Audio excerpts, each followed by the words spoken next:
Hello, everyone. Welcome to New to Hill Country.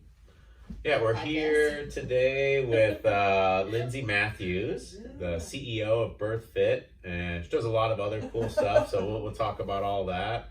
Before we get into that, let's just plug the sponsors a little bit. One of the sponsors is us, SBG Texas. Why should someone come to SBG Texas? SBG Texas is a premier martial arts gym. We teach jiu-jitsu for adults and kids. We have a really phenomenal kids program. We teach a lot of good life skills and all the great things. Kids been loving it. Also adult program. If you haven't done jiu-jitsu but you're interested, this is a perfect place because we have a foundation program. Head coach really breaks it down so anybody can learn regardless of your age, body size, or experience. It's really fun. Yeah. We don't throw you into the lion's den. We actually have an Right. on-ramp so you know what you're doing. There's progressions and things like that. Lindsey's in our foundations program. How are you liking it? I love it, and I think it was what I was looking for, because as I told you in my intro, is that what you call it, or consultation? Consultation, yeah. I was looking for not to be thrown in with the lions, Right. because that's what I'd heard. You know, oh, welcome, just Let's see, die let's every get time. Right. But it is. I think the foundations class is so important. And then, like you mentioned, the kids program. I was wearing this sweatshirt in where was I? New Orleans recently, and somebody was like, "Oh, you go to SPG?" I was like, "Yeah, there's one in New Braunfels now." And they're like, "God, they have the best kids programs." Wow. Oh, really? And apparently they went to one in Montana, but they moved to New Orleans, and it's not the same. Yeah, sure. Find the same. Yeah, it's not the same. Like, Yeah. my jiu-jitsu coach, John Frankel, probably my favorite saying from him is, "Not all jiu-jitsu is created equal." No. Like it's just, everything else in life. yeah, it's just there are really levels to things. I feel that we're really a premier version of all of that. Other sponsor is Element electrolyte mix. If you listen to the show a lot, we always plug it. I'm sure tried Dude, Element. I got some in here right now. You got some there right now? Yeah. How long have you been doing the Element? Like? Oh man, maybe for a year now. Okay. Yeah, I at least take a packet a day, and then Lance will take. When he goes out on the ship, he just takes like a box with him. Awesome. So it's on subscription to our house. Sure. No, I understand. Like, Yeah. it's like it's really a game changer. It's hard to. Absolutely. You don't understand how it's going to change it until you've sort of done it. It's like, oh, I think I'm pretty high. Everyone's like, I thought I was pretty hydrated, and it's like, I feel way better all of a sudden, and it's like, all right, and then it actually tastes good. Which, some of the different flavors, like he loves the raspberry, which I don't love because it's I guess too tart for me. My favorite's the lime. I think Citrus. Yeah, citrus is hard to beat. Yeah. That's like, I don't know. I like a lot of the flavors, but every time I come back, I usually will go on one flavor for a little while, and then whenever I come back to citrus, I'm always like, nah. I can see why they ran with that as the only flavor first, and it's a good. So, anyways, about Hill Country and Lindsey. How'd you get into Texas, and like tell us a little bit, like like what brought me here. So I'm actually born and raised in Texas. I don't know if you know that. I was born in Houston, and then we made our way around Texas and settled in the Hill Country, specifically New Braunfels. My mom and stepdad married when I was in 6th grade, I believe, and the rest was kind of history. So my adolescent years and teenage years and growing up were all in New Braunfels, which I think I had the best time and experience growing up in like small town vibes, but also it's like big enough to where there's city-ish things happening, or you can drive to Austin or San Antonio, like they're both an hour away. But yeah, we grew up going on the river, sneaking away, going or having field parties in high school. The town was definitely still small enough whenever you got pulled over by a cop they knew your parents. And then Wow. your parents would know before you even got home. And I was like, you can't keep this from. That's Oh, crazy. wow. Huh. I've kind of heard that. We had a few people who've interviewed, like Mark Hampton's been here since like the 60s. Really? Described like, oh, used to only be like 20,000 people or Yeah. something. And like everybody knew everybody. Yeah. Like, Yeah, I think when I was in high school, so I graduated high school in 01, and there was about 35,000 people here, and just 2 high schools, like New Braunfels and Canyon. And then there was Smithson Valley, and Smithson Valley was kind of new. But now there's like another high school out towards Canyon Lake, and Canyon High School doesn't even look the same. Like it doesn't. There were cornfields all around. Yeah, like Buc-ee's was not there. Buc-ee's. I know. So I think I lucked out with the experience I had in middle school and high school. Especially, you know, if you were in a bigger city, from what I heard. Like I then went on to Texas A&M, which was huge, and you meet people from other towns in Texas, especially like Plano and stuff, and you realize that once you got in high school, some of these kids had to pick a sport to play in order to, like if they wanted to be good at it. But I still had the opportunity, and like just like many other kids in school, to do multiple things, whether it was you know, multiple sports or band or choir and a sport and things like that. You could pick like 2 or 3 activities and do it and not have to specialize in one sport. Yeah. Which, like, at that, like 15, 16 years old, like, how can you? I didn't know myself. Right. Sure. Like, no way. It's crazy. Right. Yeah. Yeah. But my stepdad, he was born in Johnson City, and he grew up around here. So he's got stories for days, probably like the guy you mentioned about, you know, oh, this used to be over here, or this used to happen here. He taught me and my brother and sister how to play pool at Green Hall, so that's where we learned how to play pool. Nice. And I remember like, wow, this place is old. And I still love that place. We haven't been there. What? No, Not enough. I Like know. we've seen, but we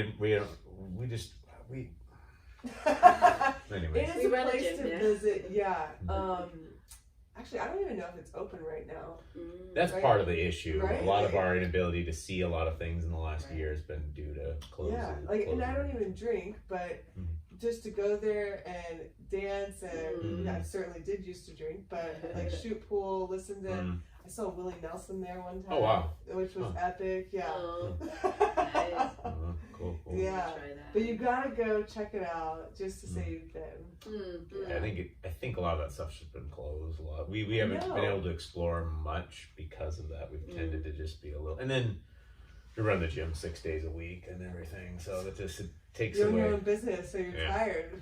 Then we have young kids, so it's not like after. Yeah. We have a drink. Yeah. Yeah, Lincoln's not really ready for pool yet, but like, Lincoln's 5, by the way. That's for those who don't know. Yeah, it was a cool small town.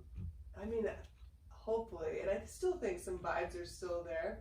Just think it's grown so much because it is a place that people realize is kind of special. Like Rob Wolf realized it was special and moved from California. I was like, what are you doing moving to New Braunfels? with me, with I was us, so like, that was what? like a weird. Yeah. And then one of my best girlfriends, Emily, she's moving here with her family in January, and she's like generations like her family lives and was raised in Los Angeles, but she's like, I'm so over it, and they're literally moving like 5 minutes from here, so she'll sign her kid up. Wow. Yeah, I mean, not That's to awesome. dive into contentious waters, but I know a lot of the local Texans are kind of like, oh man, all these Californians coming. And I get that on some level, mostly just you don't want a lot more people here. But my thought on it is like, and there's a sort of negative tone towards the Californians. My thought is, those Californians that are choosing to move here are the good ones. You know what I mean? Like that's kind of my take on it. It's like, and I know there'll be some cultural changes that will come with that, but also it's like, if they loved everything about California, they would be staying in California. You know, like they want something different. That's why they're coming here.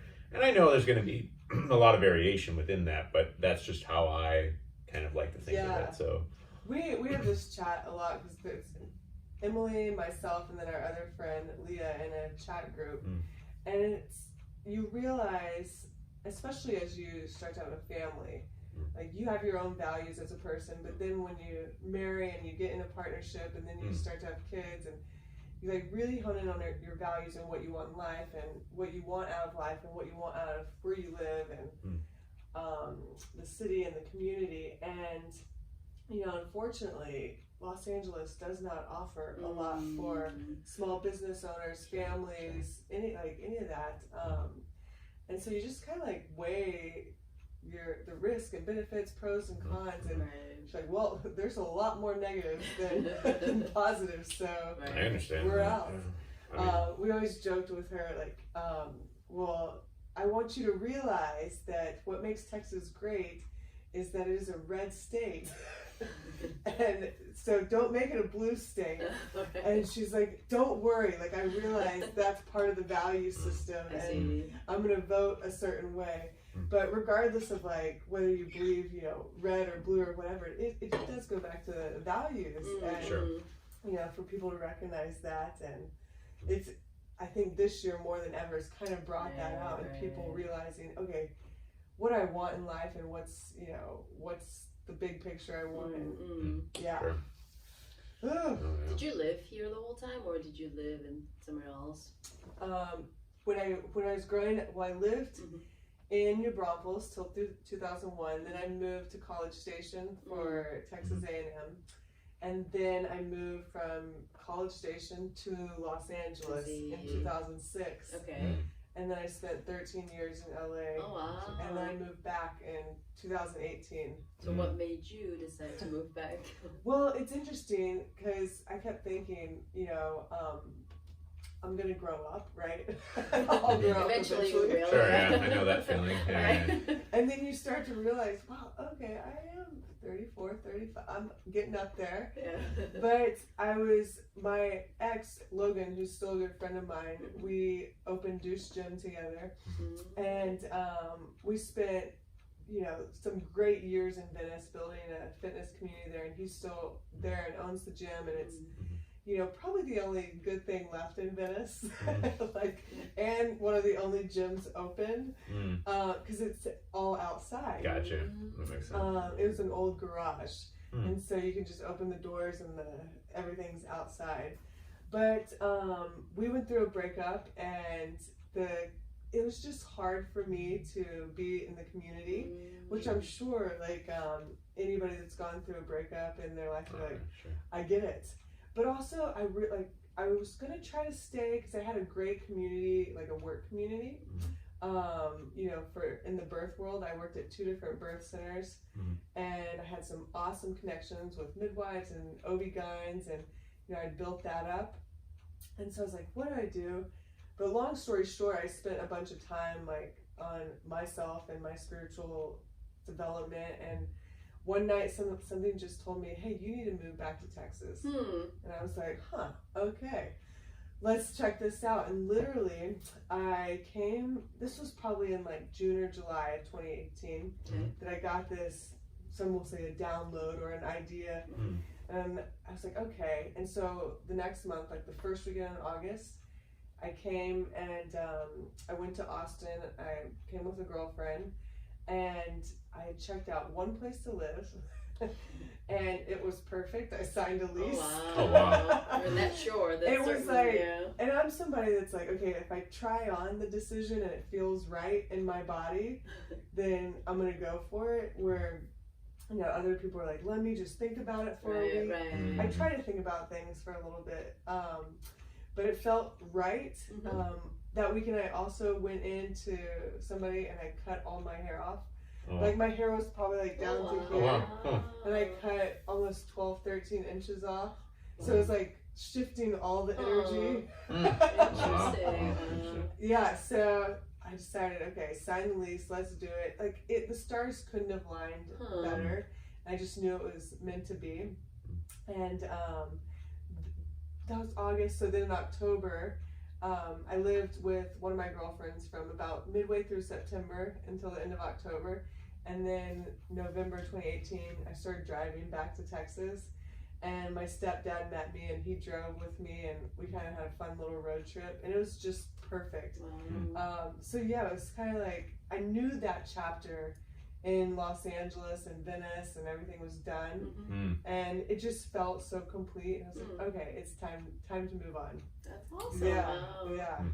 Probably now's a good time for you to tell us what you do and all that, because it came out a little bit. So, I was like, what do you mean Birthfit? Yeah, so I own a company called Birthfit, and it started as a blog in 2012, 2013, and it was just my experience as a chiropractor, a birth doula, and a strength and conditioning coach. And so, or CrossFit coach at the time. So I like wore these 3 different hats. And I tried to keep them all in their separate lanes, but they all kind of like, you can't do that. You can't do that. You can't compartmentalize life as much as you want to. And so I just started writing, about my experiences, especially with women training and then being their doula or seeing them as a chiropractor and just all the stuff that I didn't know. And I probably grew up very similar to a lot of people, like I call it the standard American lifestyle, like the standard American diet.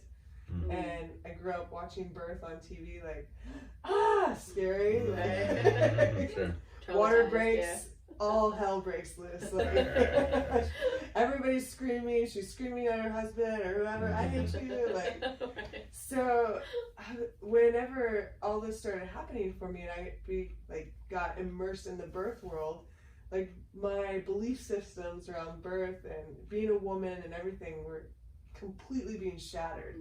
Because for one, like back it up, I grew up with asthma, and there was a time where I got in the hospital really bad, and they didn't think I was going to make it, but the hospital freaks me out. And so I kind of wrote off having kids. And I was like, if having a baby means you got to go to the hospital, then we're not going to cross that bridge. So then I got exposed to more options, which I did not even know were a thing. And I discovered, you could do a home birth or a birth center birth, or you could actually have a pleasant experience in the hospital. It's like, okay, so there's all these things out there that if I don't know, I know like my sister or my friend or whoever doesn't know. And so that was some of the stuff I was putting in the blog, and it just kind of blossomed from there. And then in 2017 was the first time I made money on it. that always helps. Yeah, so I had classes, like prior to that, the first live class I had was called the Birthfit Postpartum Series. And I wrote this for rehab after birth. And mainly, because it was like a light bulb to me that we have a vaginal birth or cesarean birth, and there's no rehab, there's no protocol, nothing. But, I can tear my ACL and I know exactly what I'm doing. Like, they got me in PT, like my surgeon was like, go to a chiropractor, go to an acupuncturist, and he was awesome, but you have a major abdominal surgery and they're like, we'll see you in 6 weeks. Deal with it. Anyways, deal with it.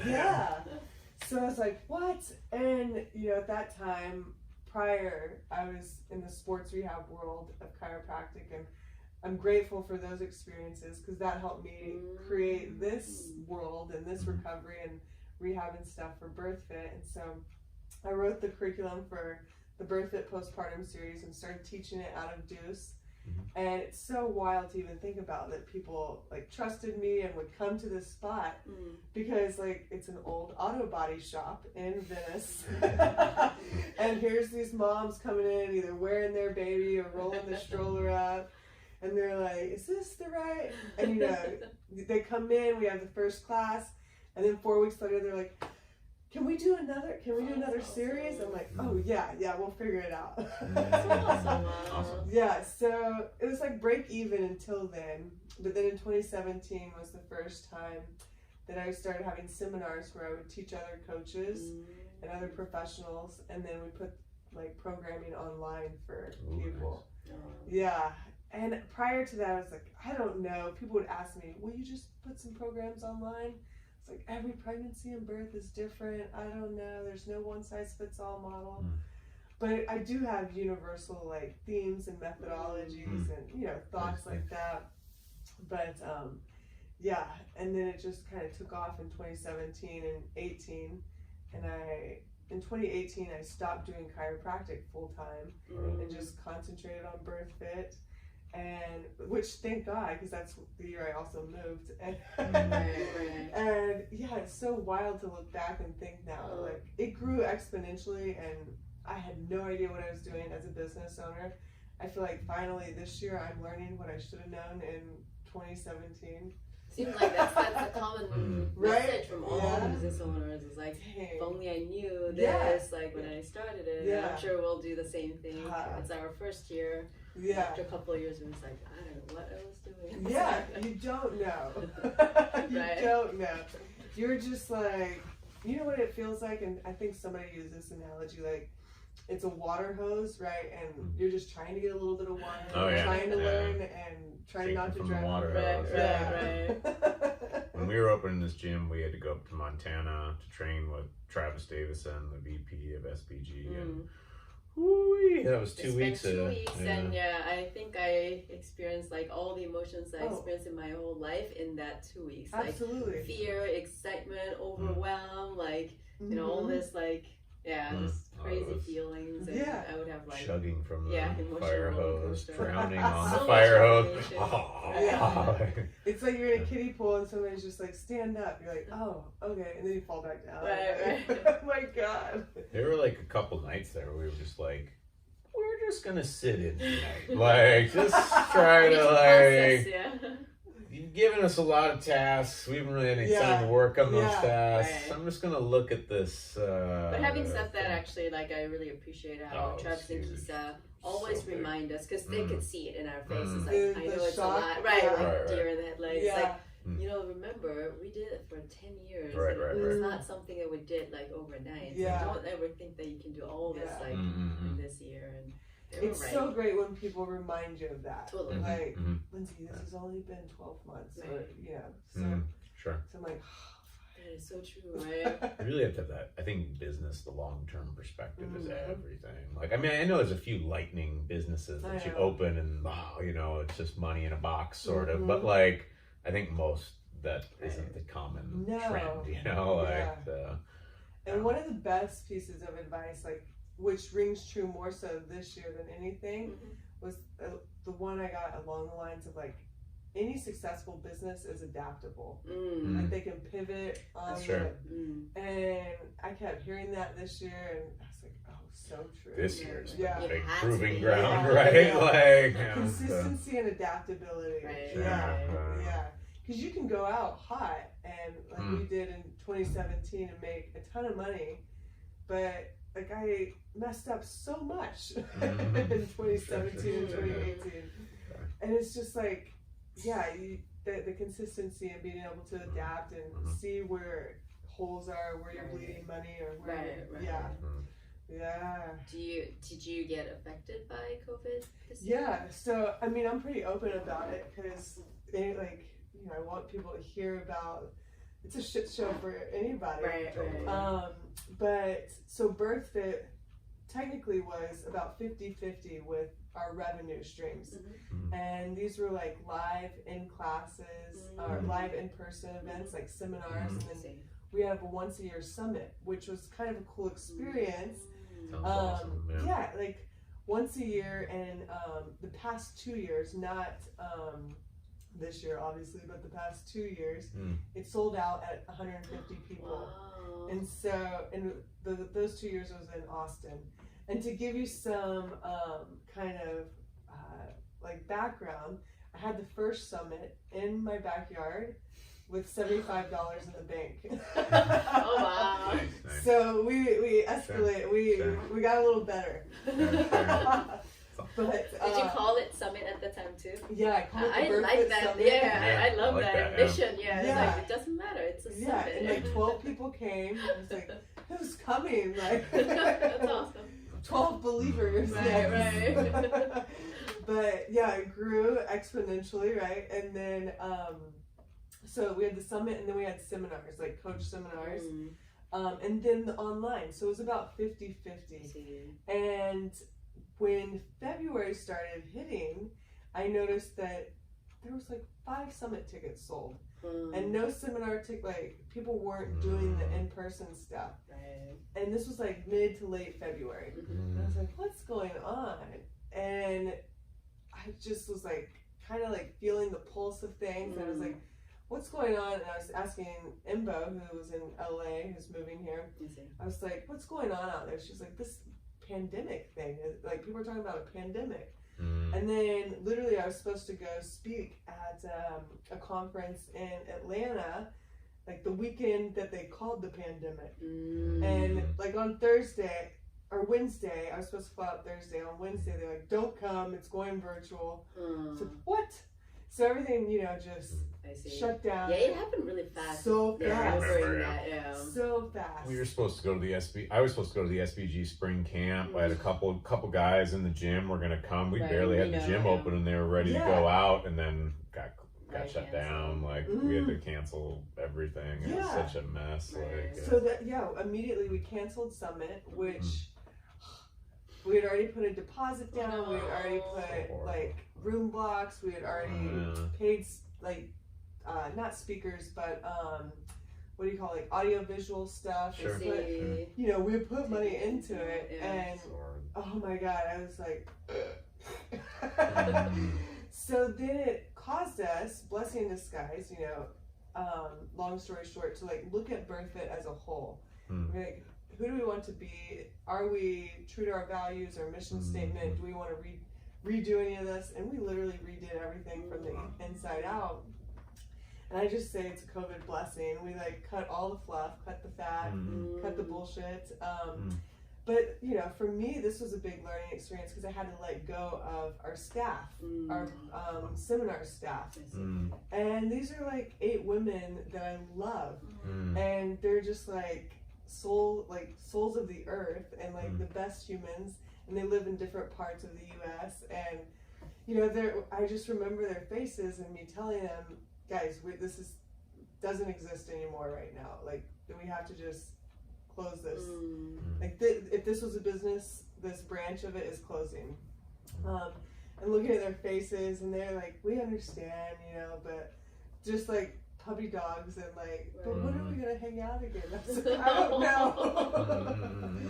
And that was the saddest part, because we all like would see each other at least 2 or 3 times a year, and this year like we haven't seen each other at all. And so now, instead of like 10 of us working behind the scenes at Birthfit, there's 4 of us. But on the positive side, it's allowed us to, you know, restructure, get clear on our values, and we've redone all of our online programs. So every prenatal training program, every postpartum rehab, training program, everything. And we moved everything over to Train Heroic, which is online, like an app, and it's great for strength and conditioning and delivering programs. And like a lot of strength and conditioning college coaches use them, and Power Athlete uses them. And that's been a huge blessing in disguise, because our community wanted more mobile friendly stuff, and we had kind of explored the app option, but what we wanted was going to be, you know, too much money for what we wanted to deliver. And they've already done a phenomenal job of putting together this app, so we're like, oh yeah, okay, we just have to figure out how to use this. And then we've, you know, kind of tapped into an audience that we didn't even know existed, basically on the internet.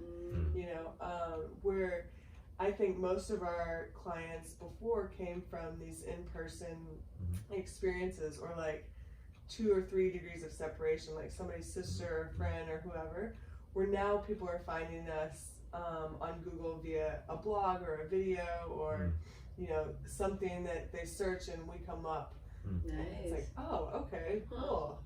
So that's been interesting and a learning experience for me as a business owner.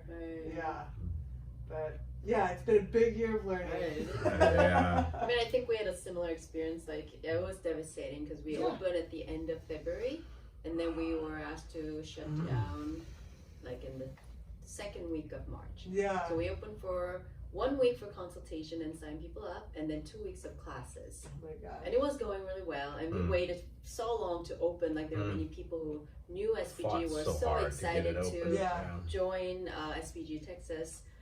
And then, so it was devastating, but then I don't know, looking back, it was actually a good time because it was too overwhelming. Like, we were just starting, so much, just two of us, you know, now finally we're in full operation. And then, I think we ended up using that time really well to think reset. and reset and kind of get ready, like, emotionally too. I'll say, I'll give her credit during the time period. So she actually kind of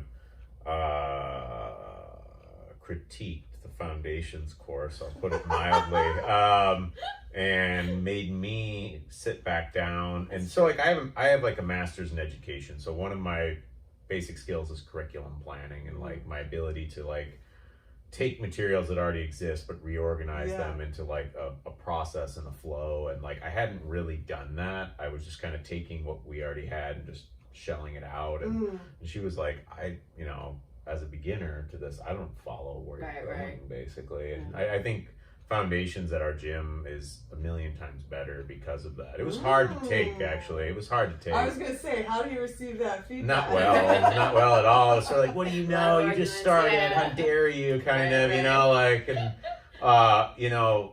and not to criticize the materials from SBG because they were great, but I just felt that, you know, people move something as far forward as they can, and you're able to stand on their shoulders, and like, all I did was tweak, you know, all I was doing is tweaking. I didn't have to recreate all that stuff ahead of it. So like, and that's something that, you know, that's kind of what I say, just even in learning jiu-jitsu. Someone asked me last night, what do I do to get better? It's like, learn everything I'm teaching you before you think of innovating. Yeah. Don't try to innovate before you've actually learned the thing, you know, like, because that's where you start developing all these bad habits and bad abilities. Like, you really have to, and that's one of my main focuses is I really, and this comes from John, like my coach always saying, it's like, don't reinvent the wheel, you know, like always, for a reason. like always stand on the shoulders of giants, always take from things that people have already done. Don't try to, I feel like young people have that perspective of like, I need to make my mark, like I better not expose myself to anything so I can make this totally super fresh creative mark. And it's like, that's not how the world in any field works. You have to absorb everything previously done and you add on to it. You don't just fresh bomb things. And it's like so awesome that they paved the way for you. Like, I think about that in, you know, the birth world or the streaming industry world. Like, if they hadn't done that, we'd be so far behind. Totally. Yeah. Don't try to start from scratch. You know, like you're just squandering all that effort, really. So that's always my goal, is to not squander existing knowledge, existing, you know, know-how, basically, like as much as possible. It's not always easy, but that's like I think it took me a long time to get that too. But like, everybody wants to be the most original soul in the universe, kind of but it's only new is like an extra 1% on other existing ideas, not 99% or something. Such a small fraction. I have to get going to pick up these kids. Okay. So nice talking with you too. Yeah, you guys can finish up. Okay. Yeah, we'll finish up. We have quite a few podcasts where she has to pop out, and I keep running. Mother's duty here. Yeah. But I had like a fun thing I was thinking earlier on something you said about having just a fun anecdote. Like, you were talking about having the first summit in your backyard. Oh my gosh. And so I come from a couple different backgrounds. One is the jiu-jitsu thing, and the other is yoga. So I had like 22 years in that, and there was a point in time where I was really, as one of my teachers put it, like Mr. Yoga. Like I was called Meditation Mike in college. Like that's what everybody called me. I worked for this nonprofit for a very long time, 15 years, and just the Indian teacher that I learned so much from, Sri Sri Ravi Shankar, is like, he's the man in India. I mean, like, the prime minister's got him on speed dial. I mean, like, he's a big deal. Like they close airports when he arrives and stuff. Like, if anyone like of Indian descent is listening to this, they'd be like, oh yeah, they know exactly who he is. Like, especially if they've lived in the Bangalore region or something. But a story from him that I've always loved is his guru, his teacher was Maharishi Mahesh Yogi. And Maharishi Mahesh Yogi was the guy that taught the Beatles. So you know, like when the Beatles are the ones that really, you look at the yoga revolution, and there's so many things you could talk about the history of yoga, but one of the biggest things that brought meditation and yoga to the whole Western world was the Beatles getting into it. That's so interesting because they're so influential. Like, right. Their level of influence is they're just such a major cultural moment, and I think it's hard to imagine that, like, what a band today would have to do to have that kind of impact. It's impossible. But but Mahesh Yogi, like Maharishi Mahesh Yogi, like, there's this great story. Sri was his right-hand man. He was just a young guy, like 16, 17, doing all this stuff for him. And they set up like a conference in India. And Maharishi Mahesh Yogi was never popular in India. He only really got his popularity outside of India, and like minor popularity in India, major popularity outside. Sri started off similarly outside, and now he's like huge in India. I knew him when he was big outside India and lesser known in India. But anyways, he was saying like Maharishi Mahesh Yogi put this conference together for like, he was like organized it for 20,000 people, and like 8 people showed up or something. And my teacher, he's young, Sri Ravi Shankar, was like, what do we do? And he's like, organize the next one for 40,000 people. Yeah. And he was like, they'll think we're crazy. And he was like, and I love this answer. The answer was, they already think we're crazy. Okay? Like, they're not going to ever think we're not crazy. And he's like, if we organize it for 40,000, we'll get 16 people. Like, which I was like, we'll double. And I've used that for years, because I've had and I'm sure you've been here with this, where it's like you organize the thing and you show up and there's like a person. One guy shows up and you're like, and I think the difference between people that kind of, I don't know what make it means, but like you still have to sit there and teach that. Do you know what I mean? And it's like the practice of it. Right. Yeah. And in those years of repping like classes, I would have these yoga things, and it was like no one showed up a lot of the time, and then or one person showed up, and I still taught, and I just went through with it, and people were like, are you sure? Shouldn't I go? You know, it's like, no, we're just gonna do this. And it's like all those years of repping just it made all the difference when there were 10 people and then 20, and then now I have bigger classes and stuff like that, and just you cannot, you know, sometimes you have to sit back and go, okay, well, am I putting the word out here? Or like, is this this the right time? There's all of that too, but I think you just have to you do have to accept those humble beginnings. And I love that story of the backyard, and just like I see it, I feel it immediately, because I've been in the backyard. I've taught from the backyard, you know, and it's like, it's for the humble beginnings is so real, and like the being able to even here, like, show up for 1 or 2 people, if that's all that shows up for the class. And there were so many times in Los Angeles that, you know, the crazy thing was the first postpartum series I did sold out. But then when I wanted to offer it at a second venue, which was across town, that it did not, and it was like one person, and I was like, what do we got? And it's so hard to read those things, you know. You're like, what happened? Is it, you know, what did I do? And you never know if it's you or if it was rainy that day, or, you know what I mean? Like, or like I have classes here some nights where it's like no one's here, and at first you're like, you have a moment always where you're like, what did I say on Tuesday? You know, like, sort of like, when I think about Tuesday's class, and then I'll hear from someone, like someone will text me, it's like, hey, traffic's backed up on I-35. There's some huge accident. There was one night, there was some huge accident, like everyone was like 30 minutes late or something, and it was kind of like, and a lot of people just turned around, I'm pretty sure, and like, you're like, oh, okay, like, but yeah, you definitely, man, you got to be willing to drive through on stuff. Persist, that's huge. I don't know. I just, that backyard story, I was like, man, I feel that 100%. I mean, this gym in some sense started in my garage when we moved here. Rob and I were training in the garage with Nikki and stuff, and I think Jason Kilgore of like Trident Strength and Conditioning came over one time or something, like, because we couldn't get the thing open, like, and it was, you'll remember those things for sure. Was, like, you'll look back and laugh. Oh my god, I remember when we opened and then had to close and.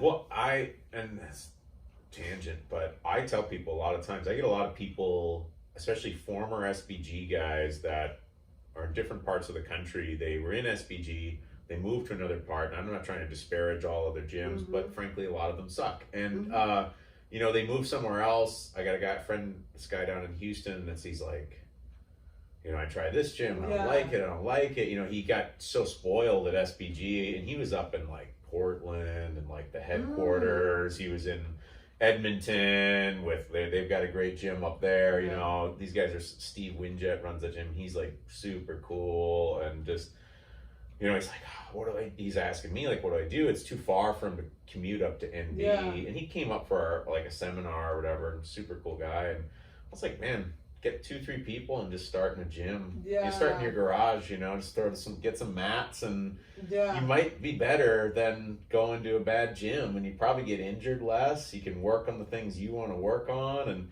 I mean, that's all the CrossFit stuff was at the end of the day. In the beginning, it was all in garages and little, like, it wasn't, Rob's always talking about the beginnings of it all, and you know, none of these things are what they look like now. They're so far from it. Like, my boyfriend Lance was part of CrossFit in the beginning, like, and he used to teach the seminars in South America. But he said, I forget, he learned about it when he was in the Marines, and he randomly ran into Greg Glassman's ex-wife, and he was Which one? Sorry. He ran into her. He was working out, and she was like, you would probably like this thing called CrossFit, and he wrote down the website, and he took it back to his computer and looked it up, because we didn't have, you know, all the phone accessibility we do now. And he looked it up and was like, oh, okay. And so he started doing main site, just basically wherever he could. And that's, you know, was the beginning. Which is so far from what we see now with the games on TV, or no, I find a lot of inspiration in that. I think other people hopefully can find that inspiration if you're driving in that direction. Not everybody has to be an entrepreneur or something, like, you gotta want it. You gotta want it, but you definitely can't. It's really easy to get lost in that idea of like, I'm an entrepreneur today, tomorrow I'll have a Fortune 500 company or something like that. You can't hold yourself to that standard, or it just becomes, you'll never get off the ground on anything. You gotta get in the backyard, gotta get in the garage, gotta, you know, just got to do all that stuff. Glassman's, like, I don't know really hard. I know so little about CrossFit, actually. I just kind of, but I happen to know a fair number of people connected to it. That's the weird thing. So, like, I know very little, but I was over in Korea training jiu-jitsu, and it was early in my jiu-jitsu training. So this is like 10 years ago. John Frankel, my coach, is from Chico and just knew Glassman. He just knew him. So, and Glassman used to let him train with him for free. So Glassman was like, oh, you're a grad school student. John was doing his PhD at Harvard. So he's like, oh, you don't have any money. You can just train with me. And then when John went back to Korea, he had already started jiu-jitsu in Korea. He's the godfather of Korean jiu-jitsu. But like, he brought CrossFit over. And I remember him just saying, like, that was the first time I heard it. He's like, oh, I'm going to do a CrossFit workout next Thursday or something. And then people kind of described it. I was like, that sounds scary. I was like, I don't think I could do that. And that's how CrossFit started in Korea. Like, so John started jiu-jitsu in Korea and started CrossFit in Korea, by, you know, and he knew of it basically because he'd already run the gym with Rob Wolf for like a year in Chico, and then he was like, I don't want to run a gym, and like I'm gonna go back and. I mean, he has a PhD in Korean literature, so academia pulled him back in. Yeah. It's weird. Getting the PhD pulled him out of academia. And then pulled him back in? The gym pulled him back into academia, and now he's really good at balancing both worlds, kind of, which is, I was an academic too, so I don't know if you know that about me, but like, yeah, I was a professor and for 10 years and stuff like that, and I pulled myself out of academia into the gym world. Most people in the academic world you couldn't pull them out for anything, sort of. They're stuck there? They're stuck there, and they're kind of obsessed with it. Okay. To get a PhD, you sort of have to have an obsession, and like, that's why I never pursued the PhD. I just realized there was nothing I was obsessed enough about. That's a good realization. You gotta like it so much that you'd be willing to hate it. That's what John told me, or someone told me that. It's like, you gotta love something enough to be willing to hate it. Yeah. Which is like, I feel that way about jiu-jitsu. Like, I love it enough that I'd be willing to hate it for periods, kind of. I mean, that's kind of like almost like am I gonna marry this person? Do you love them enough to be willing to hate them? Because they're gonna piss you off. Right, and like be able to move through the hate back into. That's what I didn't really.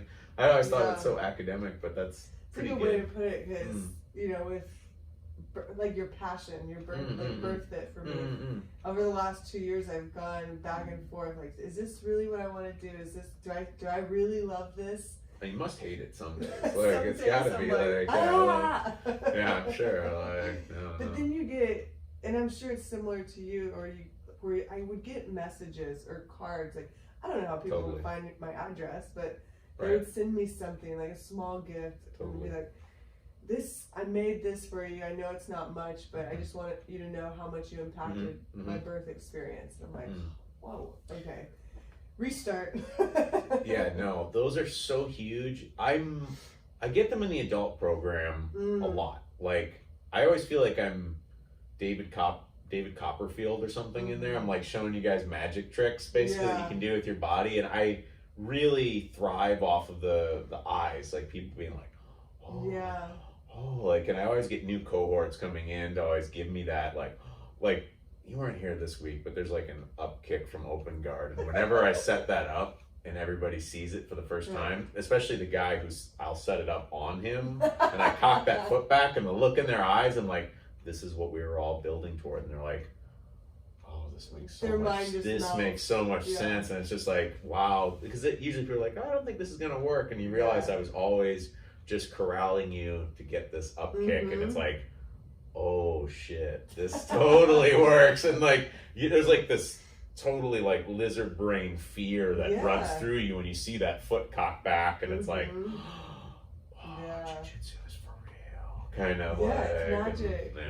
But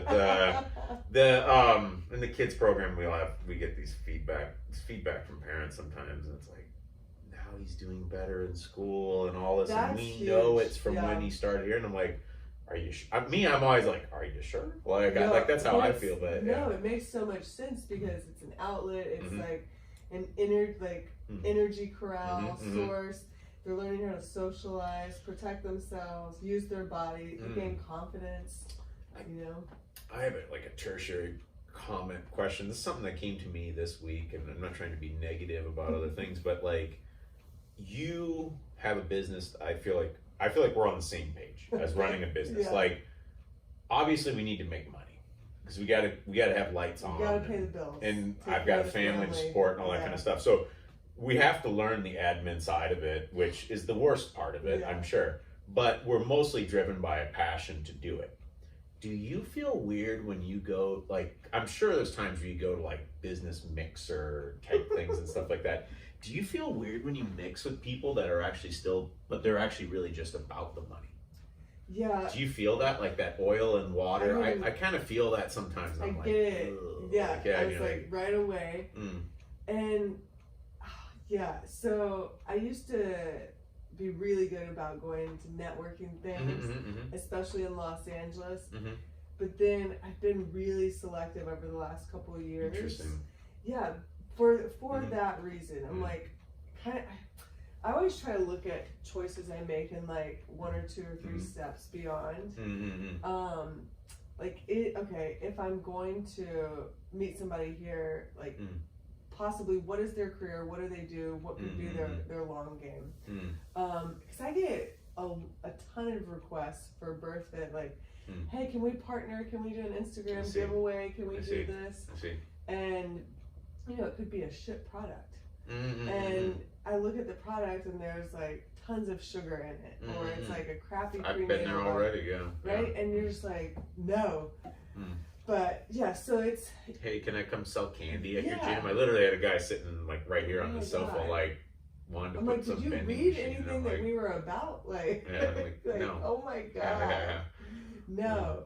So thank God I have Kat, who's like our admin queen, our COO person, everything.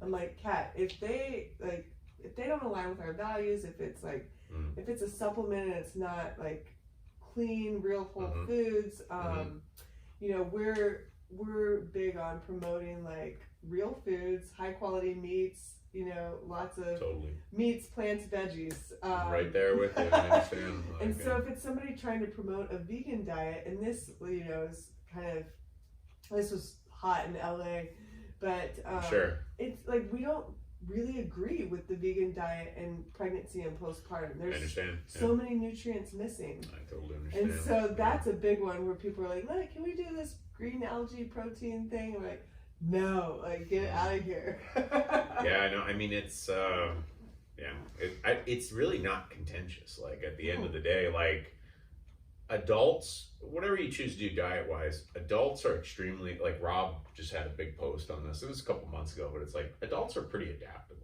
Like I was a vegetarian for like 14 years or something. It's like adults are pretty adaptable. Like once you've, and this is just history. When human beings, look at other tribes, when human beings hit about 20, you know, like they basically live to 60, and that goes back maybe a million years. Like as long as you don't get hit with a rock at that point, you're most likely statistically going to make it 60, and that's pre-agriculture. You know what I mean? Like you'll thrive, you know. But like we look at child mortality, and it's all in the early stages when the body's not that well formed, and unfortunately, there's quite a few stories of you go that all vegan for the kid and don't always get those outcomes that are pretty good. I mean, it isn't probably every single time, but there's enough that it's issues. Like there's enough that there's issues and something to be thinking about there. Like, and I would not recommend it to anyone, and especially not if the idea is that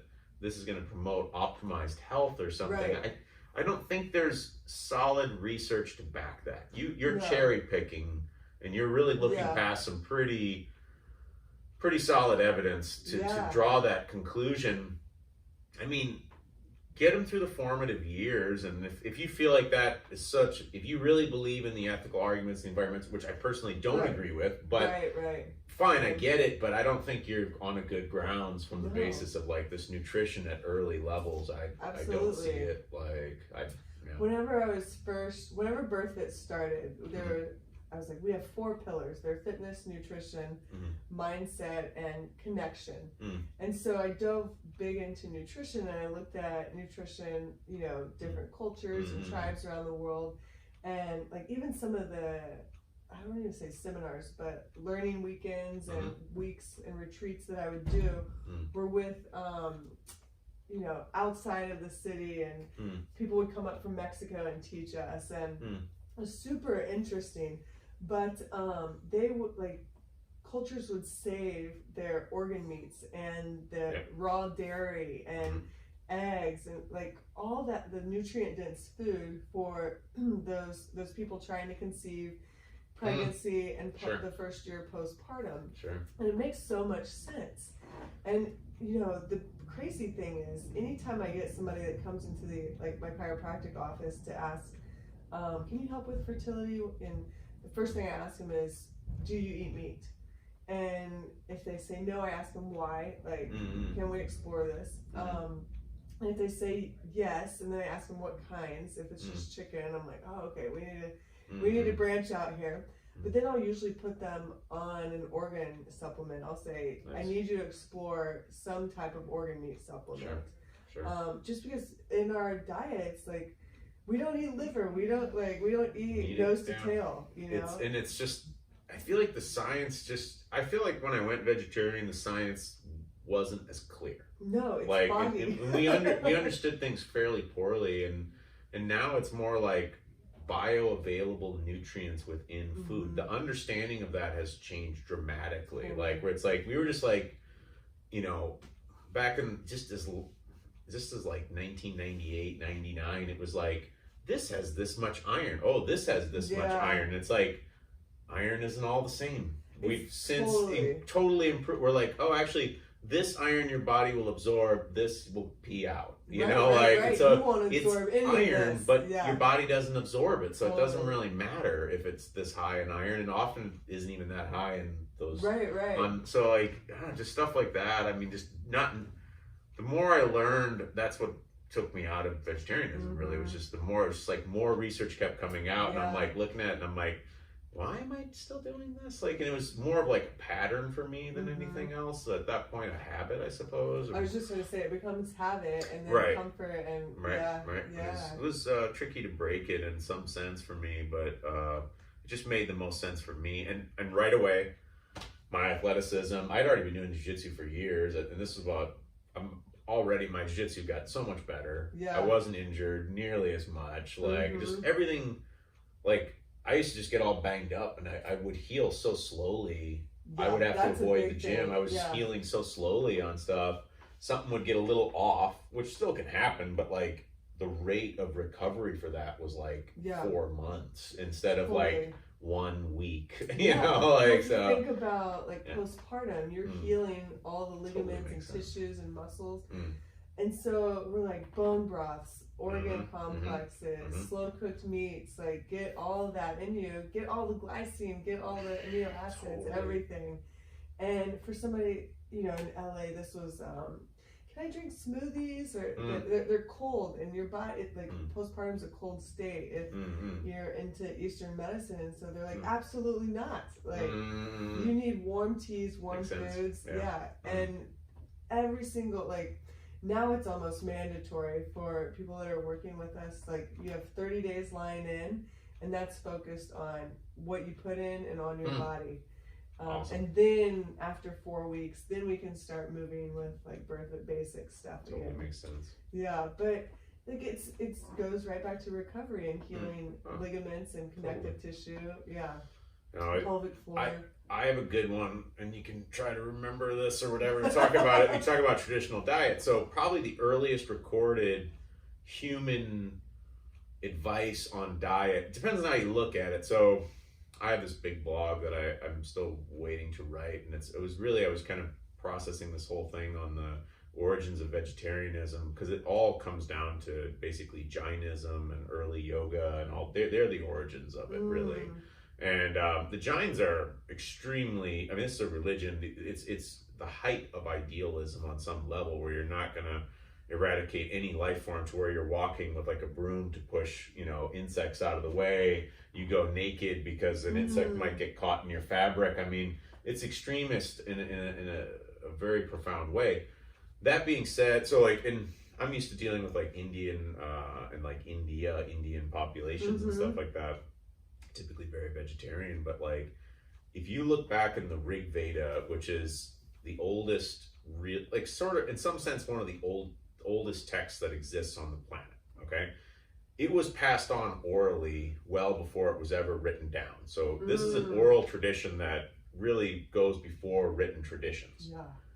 The earliest dietary advice that exists on the whole planet is bone broth soup for pregnant women. And it's like, so, and that's the thing too, like, and this is something that, you know, the modern Indian psyche has difficulty processing, is that all the Rig Vedic poetry and all that, they're all cowboys, they're cow herders, and they're all eating beef and suggesting that you eat beef.